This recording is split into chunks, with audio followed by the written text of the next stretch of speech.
In the corner booth of a sleepy Basetown diner, single dad. Elias Carter just wanted a quiet Saturday morning with his 7-year-old daughter Amanda. Then 3 uniformed soldiers boxed in a trembling young woman at the counter while everyone pretended not to see. Plates clinked, coffee steamed, and the whole room chose silence over trouble. All except one child. Amanda's small voice cut through the noise. "Dad, please help her." 10 seconds later, 3 trained men were on the floor, and the mask over Elias's past was ripped away. The next morning, a powerful general knocked on his door. Ashbury Falls was the kind of town most people passed through without noticing, a place where the highway curved around the edges and kept on going toward somewhere more important. Main Street held a gas station with 2 ancient pumps, a post office that closed at 3 in the afternoon, a small grocery store with faded awnings that advertised prices from 2 years ago, and Connie's Place, the diner that had served breakfast to 3 generations of locals and buried almost as many. American flags hung from every other porch, some crisp and new, others sun-bleached and fraying at the edges.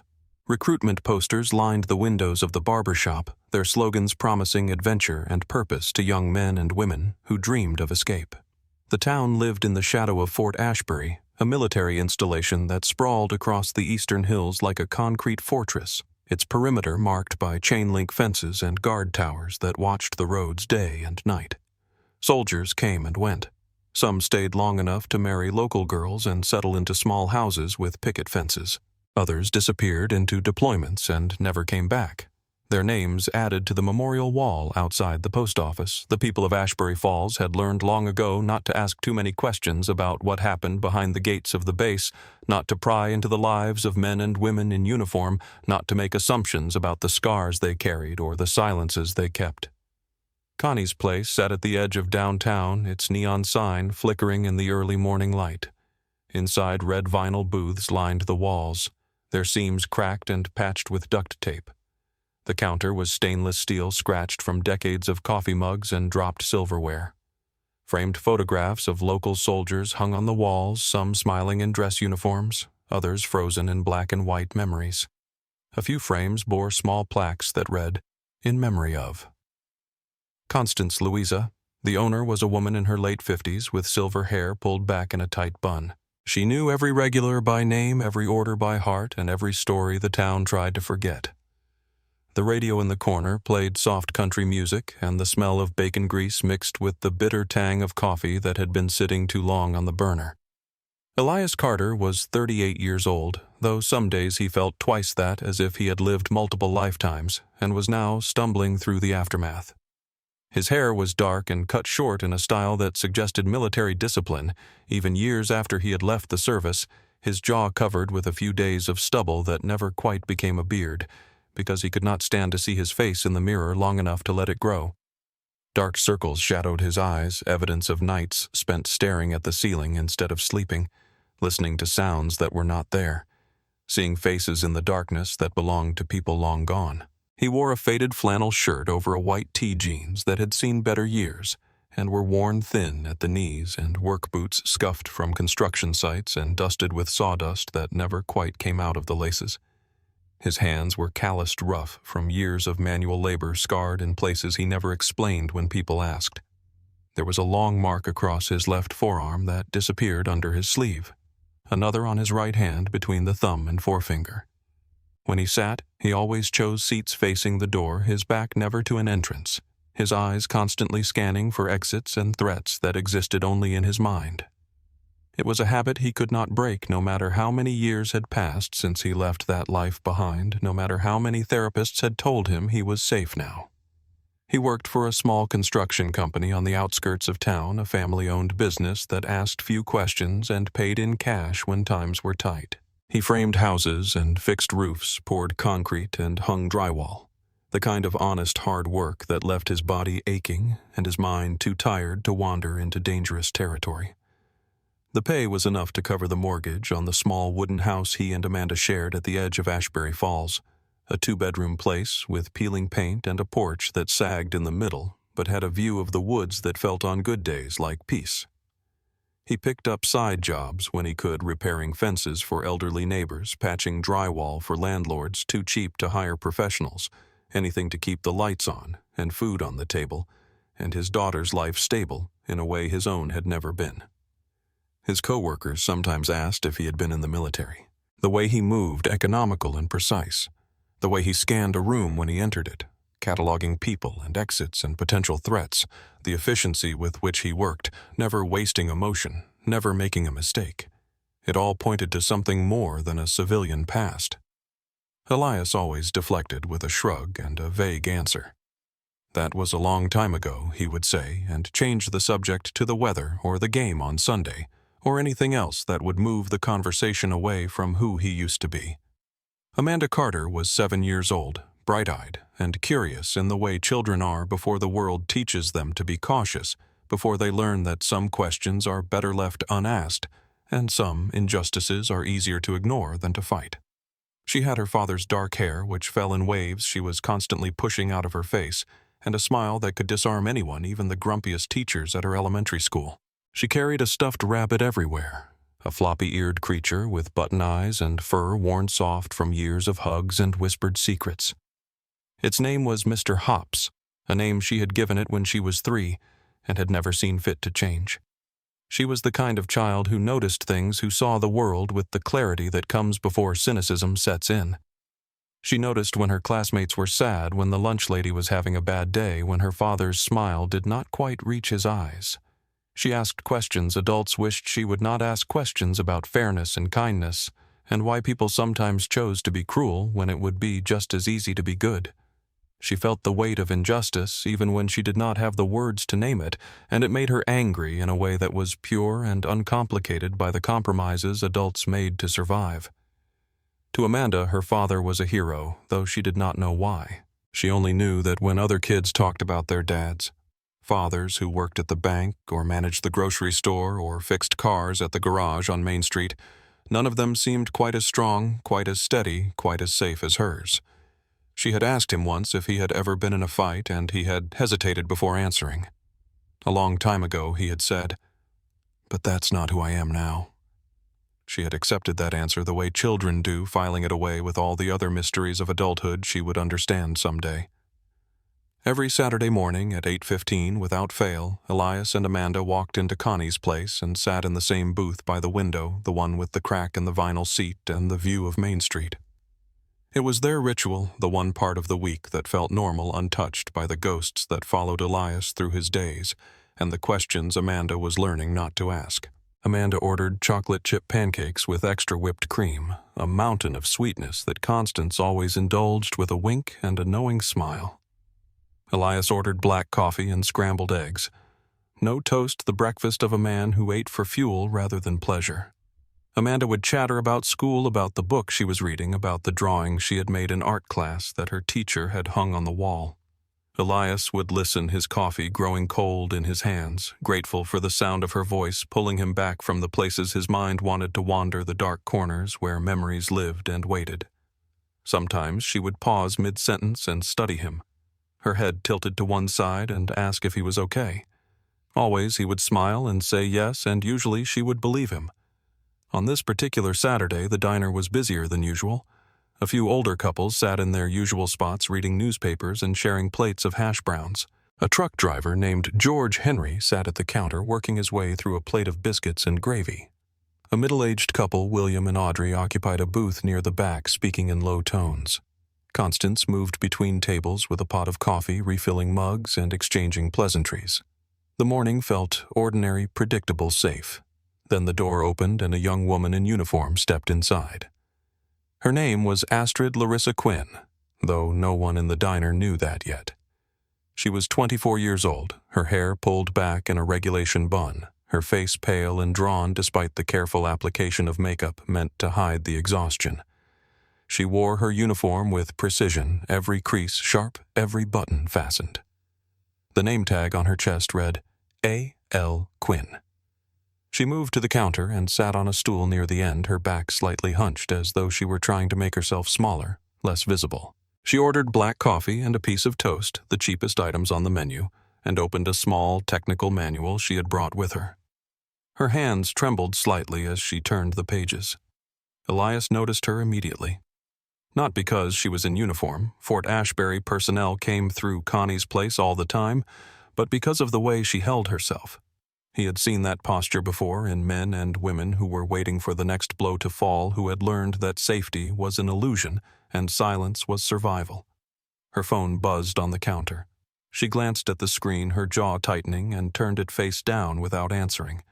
A moment later, she powered it off entirely. Amanda was halfway through her pancakes when she looked over at the woman at the counter. "She's sad," Amanda whispered to her father. Elias nodded but said nothing. He knew sadness when he saw it. He also knew it was not his business. The door swung open again, this time with more force. 3 soldiers entered, their voices loud and their laughter too sharp for the quiet morning. Staff Sergeant Dante Corbin led the way, a man in his early 30s with a cocky stride and a smile that did not reach his eyes.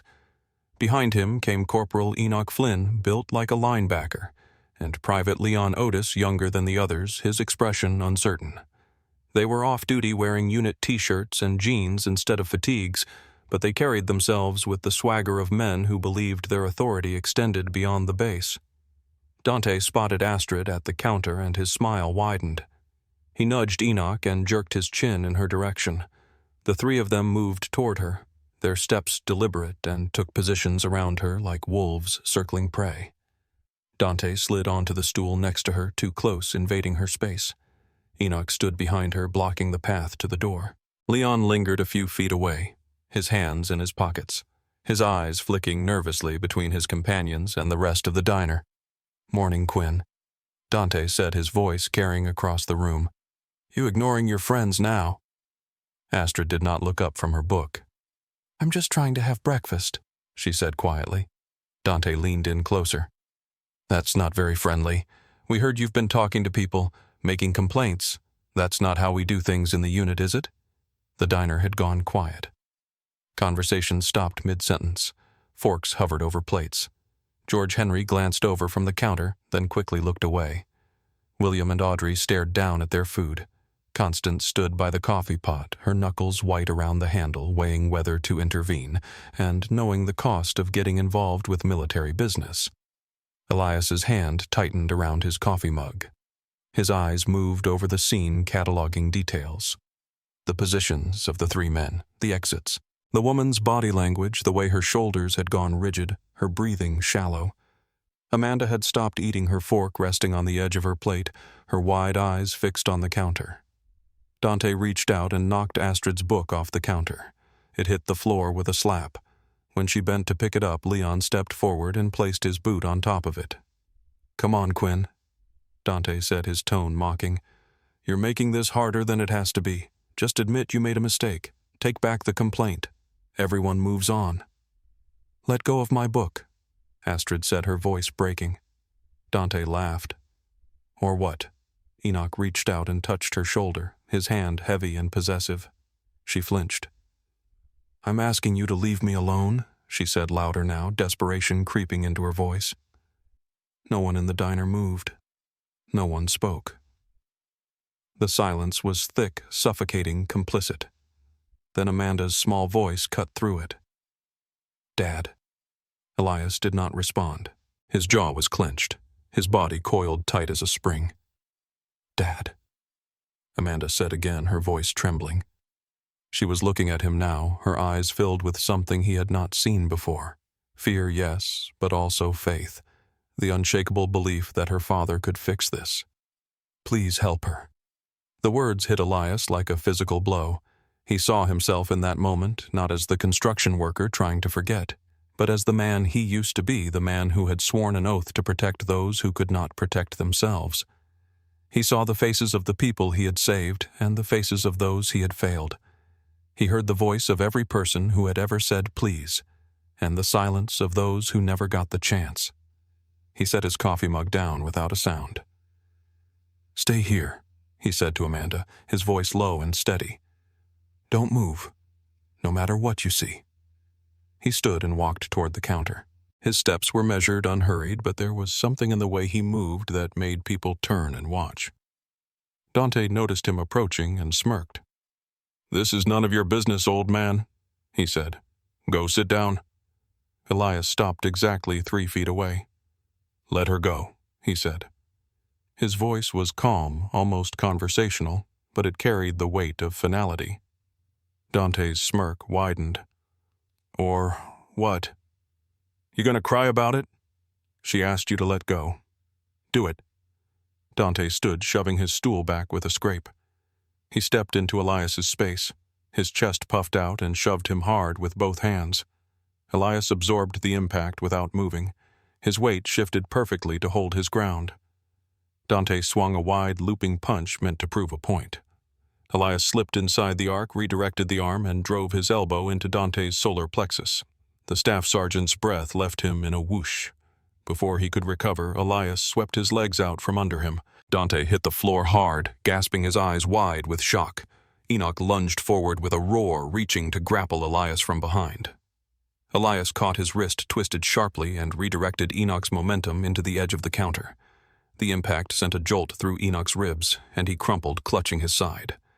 Leon hesitated, his face pale, but the pressure of loyalty pushed him forward. He dropped low, trying to tackle Elias at the knees. Elias sprawled, planting his weight, and drove his knee into Leon's chest. The young soldier went down, gasping for air. It was over in less than 10 seconds. 3 trained soldiers lay on the diner floor, groaning and disoriented. Elias stood above them, his breathing steady, his hands relaxed at his sides. The diner was frozen in stunned silence. Astrid stared at him, her hands shaking, her eyes wide with disbelief and something that might have been gratitude. Amanda sat in the booth, her rabbit clutched to her chest, her mouth open in shock. Constance finally moved her hands, trembling as she reached for the phone beneath the counter and dialed 911. Deputy Bridget Hall arrived within minutes, her patrol car pulling up outside, with lights flashing but no siren. She was a no-nonsense woman in her 40s who had earned respect in a town that did not give it easily. She stepped into Connie's place and took in the scene with a practiced eye. 3 soldiers on the floor, 1 civilian standing calmly, 1 young woman in uniform looking like she had just survived a war. Bridget took statements from everyone. George Henry confirmed that the soldiers had been harassing the young woman. William and Audrey corroborated the story. Constance described what she had seen. Astrid, her voice shaking but clear, explained that she had filed a harassment complaint weeks ago that had disappeared into the system, that she had come to the diner to be alone, that these men had cornered her and refused to let her leave. "And you?" Bridget asked, turning to Elias. "I asked them to stop. They didn't.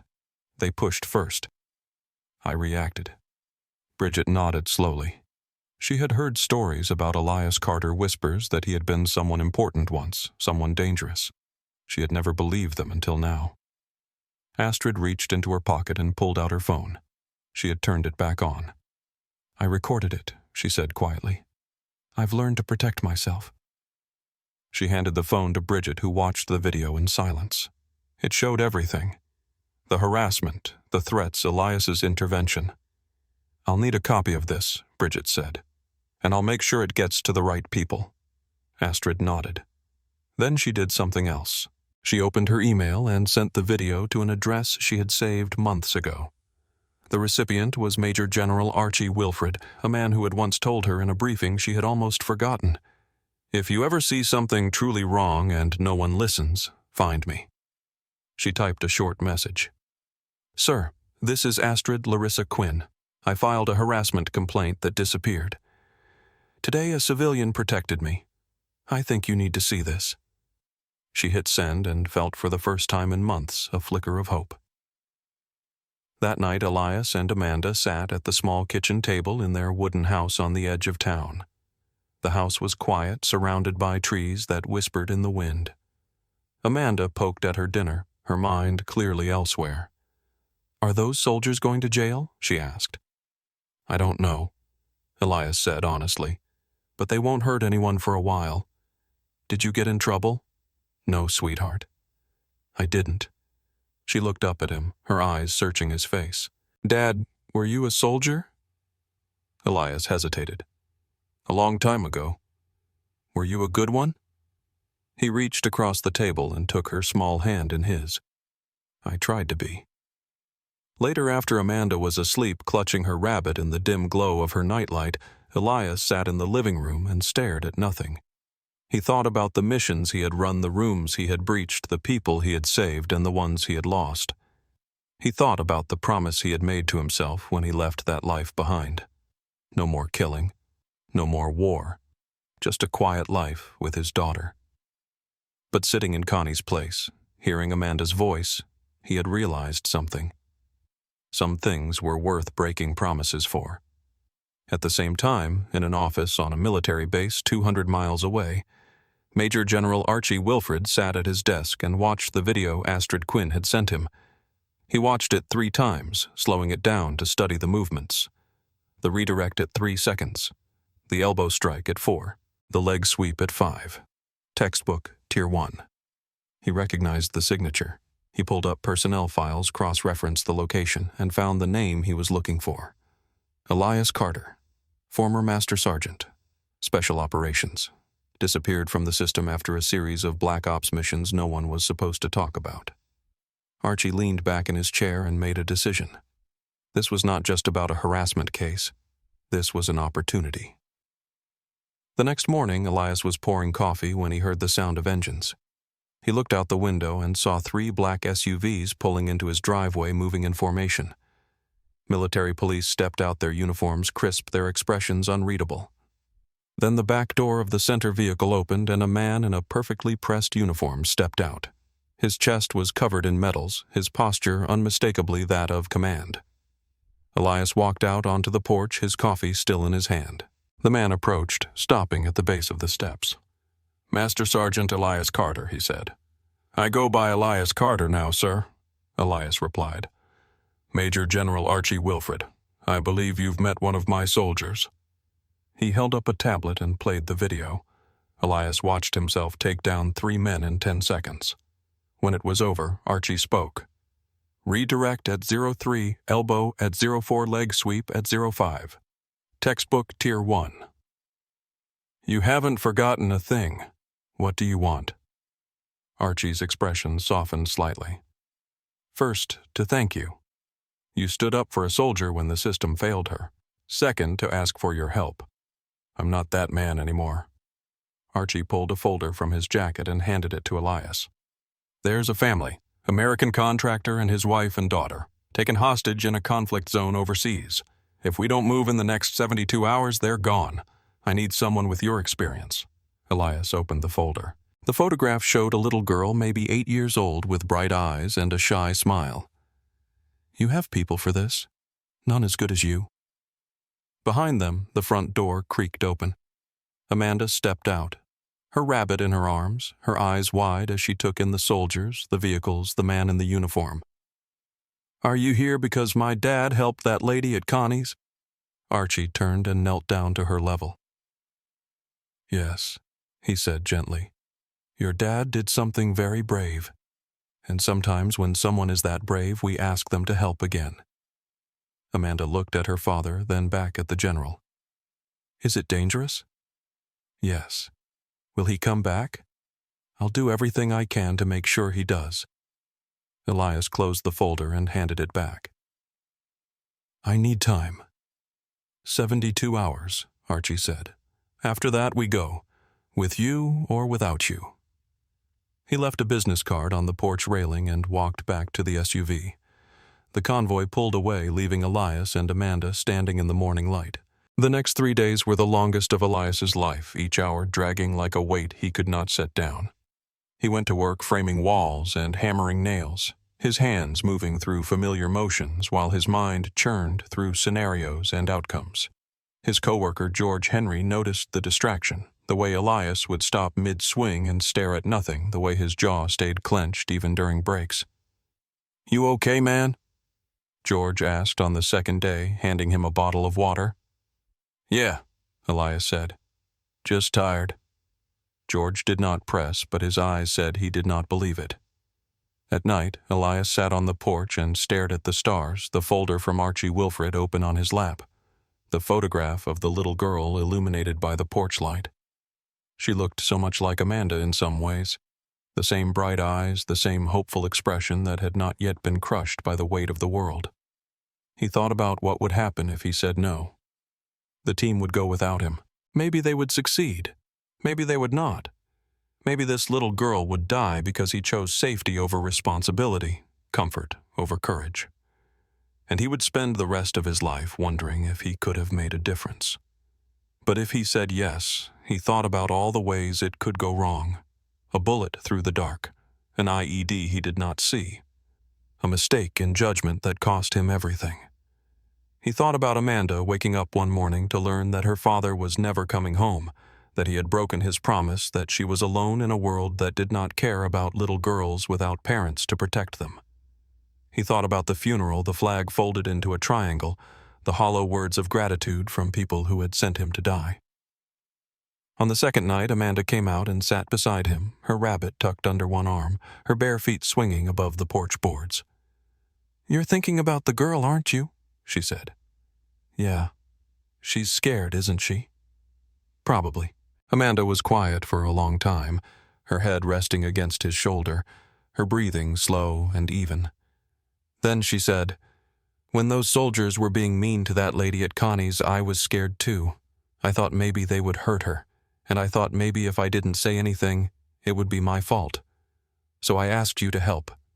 You did the right thing," Elias said, his voice rough. "Are you scared now?" Elias hesitated. He had been trained never to admit fear, never to show weakness. But this was Amanda, his daughter, the one person in the world who deserved his honesty. "Yeah," he said. "I'm scared. Of not coming back." Amanda lifted her head and looked at him, her eyes serious and far older than 7 years should allow. "But if you don't go and something bad happens to her, you'll be sad, won't you? Like the kind of sad that doesn't go away." Elias felt something tighten in his chest. He thought about the faces he saw in his nightmares, the people he had failed, the ones he had not reached in time. "Yeah," he said. "I would." "Then I think you should go," Amanda said. "I'll be scared, but I'll be proud. And I'll wait for you, because you're my dad and you always come back." Elias pulled her close and held her, his eyes burning his throat tight. "I promise I'll do everything I can to come back," he whispered. "I know," she said. "That's what heroes do." That night he called the number on the card. "This is Elias Carter," he said when Archie answered.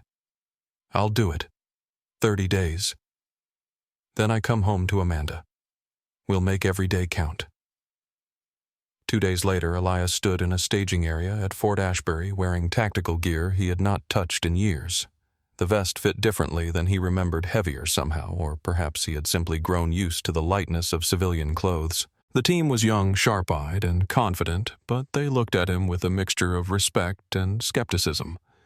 The old guy who used to be somebody. The legend who had walked away. He did not care what they thought. He cared about getting the job done and getting home. Before he left, he went back to Connie's place one more time with Amanda. The diner was quieter now, the Saturday morning rush not yet begun. People still stared when he walked in, but there was something different in their eyes now. Not curiosity or suspicion, but respect, gratitude. The kind of acknowledgement that comes when people realize they have been living alongside someone extraordinary without knowing it. Astrid Larissa Quinn was there, sitting in a booth near the window, her uniform crisp and her posture no longer hunched in defensive anticipation. She saw Elias and walked over her steps. "Sure." "Thank you," she said simply, her voice steady for the first time since he had met her. She handed him a small patch from her unit, the fabric worn soft from handling. "If you ever need someone to vouch for you, I will," she said, "no matter what." Elias nodded and slipped the patch into his pocket. He turned to Amanda, who was clutching her rabbit and trying very hard not to cry. "I'll be back," he said, kneeling down to her level so they were eye to eye. "I know," she whispered and threw her arms around his neck. The mission took 28 days, each one measured in hours that stretched like weeks. The team inserted into hostile territory under cover of darkness, dropping from helicopters into terrain that shifted between urban ruins choked with rubble and open desert that offered no cover and no mercy. The heat during the day was crushing the cold at night bone deep. Elias led them with the precision of a man who had done this 100 times before, his instincts sharp, despite the years away, his decisions swift and certain. They moved through villages where suspicious eyes watched from windows, through checkpoints, manned by men with fingers on triggers, through landscapes that had been fought over so many times. The earth itself seemed tired of war. Intelligence placed the family in a compound on the outskirts of a city that had changed hands 3 times in as many months. The building was 3 stories concrete, reinforced with steel windows barred and doors locked from the inside. Guards patrolled the perimeter in shifts. Surveillance showed at least 12 armed men inside, maybe more. The odds were not good. They never were. The team staged the assault at 0300 hours, the darkest part of the night when human attention wavers and mistakes are made. Elias led the breach, his body moving on muscle memory older than conscious thought. The door came down with a controlled explosion, the flashbang that followed turning the world white and loud. They moved through smoke and chaos, clearing rooms with surgical efficiency. Each shot deliberate, each step calculated. Elias felt the old rhythms return, the cold clarity that came when death was a heartbeat away and there was no time for fear or doubt. They found the contractor and his wife in a room on the 2nd floor, bound and blindfolded but alive. The wife was crying, her sobs muffled by the gag in her mouth. The husband was silent, his face bruised and swollen, but the daughter was not with them. Elias felt his stomach drop. "Where's the girl?" he demanded, pulling the gag from the contractor's mouth. Upstairs, the man gasped. "Top floor. They keep her separate. They said if we tried anything, they'd kill her first." Elias did not hesitate. He signaled 2 of his team to secure the parents and started up the stairs. His rifle raised, his senses stretched to their limits. The 3rd floor was quieter, the hallway narrow and lit by a single bare bulb that cast long shadows. He heard voices behind one of the doors, harsh and argumentative, and the faint sound of a child crying. He breached the room with controlled violence, the door splintering under his boot. 2 guards inside, both armed, both turning toward the noise. Elias put them down before they could fire his shots, precise and final. And then he saw her. The little girl, maybe 8 years old, huddled in the corner with her hands over her ears and her eyes squeezed shut. She was small and thin, her clothes dirty, her face streaked with tears. When she saw him, she froze, her eyes wide with terror. "It's okay," Elias said, lowering his rifle and holding out his hand. "I'm here to take you home." The girl stared at him, her breath coming in short, panicked gasps. "Please," she whispered, "help us." And in that moment, Elias heard Amanda's voice in his ears, as clear as if she were standing beside him. "Dad, please help her." He moved forward slowly, carefully, and knelt down in front of the girl. "I have a daughter," he said softly. "She's about your age. Her name is Amanda. She told me to come find you." The girl's lip trembled. "She's really safe. Your daughter." "Yeah, she's safe. And now you will be too." He picked her up, shielding her eyes with his hand as he carried her out of the room, down the stairs, past the bodies and the blood and the wreckage of the compound. The extraction was flawless. The team moving as one unit through the darkness, the family huddled in the center of their protective formation. They reached the landing zone as the helicopters came in, low and fast rotors beating the air into submission. Elias handed the girl to her mother, watched them cling to each other and weep, and felt something inside him that had been broken for a very long time begin just barely to heal. On the flight back to base, the little girl sat next to him, her small hand gripping his sleeve. "Do you really have a daughter?" she asked, her voice almost lost in the roar of the engines. "I do. Is she brave like you?" Elias thought about Amanda standing in the diner, her voice cutting through the silence, her faith in him absolute and unearned. "She's braver," he said. When the plane touched down at Fort Ashbury, Major General Archie Wilfred was waiting. He shook Elias's hand. "We could use you back," he said. "Permanently." Elias looked past him to the waiting area where Amanda stood on her toes scanning the crowd. "My war is over, sir," he said. "There's only one mission I want full-time now, being her dad." He walked across the tarmac and Amanda ran to him, throwing her arms around his neck. He held her and felt the weight of the world lift. A week later, on a Saturday morning at 8:15, Elias and Amanda walked into Connie's place and sat in their usual booth. The diner was exactly as it had always been. Constance poured coffee without being asked. The radio played soft country music. The photographs of soldiers watched from the walls. But something was different. The people in the diner nodded to Elias as he passed. George Henry raised his mug in a quiet salute. Astrid Quinn, sitting at the counter with a genuine smile on her face, lifted her coffee cup in acknowledgement. Amanda ordered her chocolate chip pancakes. Elias ordered his black coffee and scrambled eggs. And for the first time in a long time, the weight he had carried for so many years felt just a little bit lighter. A few days later at Amanda's school, one of her classmates asked, "Your dad's a hero, right?" "He saved that soldier and those people far away." Amanda looked at her friend and smiled. "He's my dad," she said. "That's the best kind of hero." In a world that often looks away, it took a 7-year-old girl to say the words that woke a sleeping warrior. "Dad, please help her." And because he did, lives were saved far beyond that little diner. Because sometimes all it takes is one voice, one moment of courage to remind us that silence is a choice, and so is standing up. Elias Carter chose to stand, and in doing so he taught his daughter the most important lesson of all, that heroism is not measured in medals or missions, but in the willingness to act when everyone else looks away. That sometimes the bravest thing you can do is listen to the small voice asking you to help and answer with everything you have.